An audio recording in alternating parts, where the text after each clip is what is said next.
यहाँ पर 60 वर्ष से ऊपर की कोई महिला ग्रामीण परिवेश में आप दिखा दीजिए जो कमर से झुकी हुई न हो। कोई महिला दिखा दीजिए जिसकी हाइट 5 फीट 5 इंच से ज्यादा हो। इतना माल न्यूट्रिशन है, इतना स्टारवेशन है नीचे। लोगों के शरीर में कैल्शियम और हीमोग्लोबिन की कमी की वजह से 50-55 आते आते लोग 70 का दिखने लगते हैं। गांव देहात में लोग कहता है गरीब आदमी जल्दी बूढ़ा हो जाता है। बिहार में पर कैपिटा इनकम है 35,000 रुपीज पर एनम। देश का एवरेज पर कैपिटा है 1,40,000। गोवा का पर कैपिटा है 2,70,000। तो अगर कोई आपको कह रहा है कि मैं बिहार को नंबर 1 बना दूंगा, आप कैलकुलेटर निकाल लीजिए कि 32,000 को 2 लाख होने में कितना बरस लगेगा, किस रफ्तार से बढ़िएगा।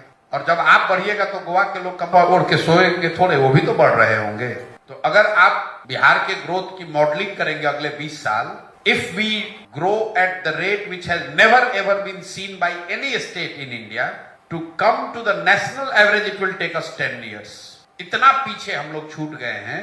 तो yes, we can talk about large industry, we can talk about biotech, we can talk about artificial intelligence and all. I don't want to appear pessimistic, but we have to be realist. What you would see a transformational change is in education and complete stopping of distress migration.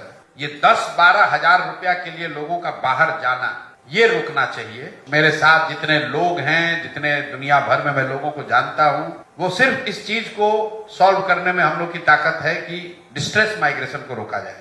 क्योंकि जब आपका बच्चा बाहर जाता है और जानवरों की तरह कहीं काम करता है तो आप बिहार और बिहारी प्राइड ये सब की बात मत कीजिए। For me, that is the real crisis I need to solve, we need to solve, rather than कि भैया हॉस्पिटल कितना बढ़िया हो जाए। बहुत जरूरी है हेल्थ, लेकिन उसमें इंक्रीमेंटल सुधार से काम हो सकता है। We need to invest in education and we need to invest in creating jobs so that our people are not forced to go and do this forced employment for 10,000, 12,000. It's inhuman. तो crisis है, लेकिन resources are always finite. Hence, you have to prioritize what you want to do.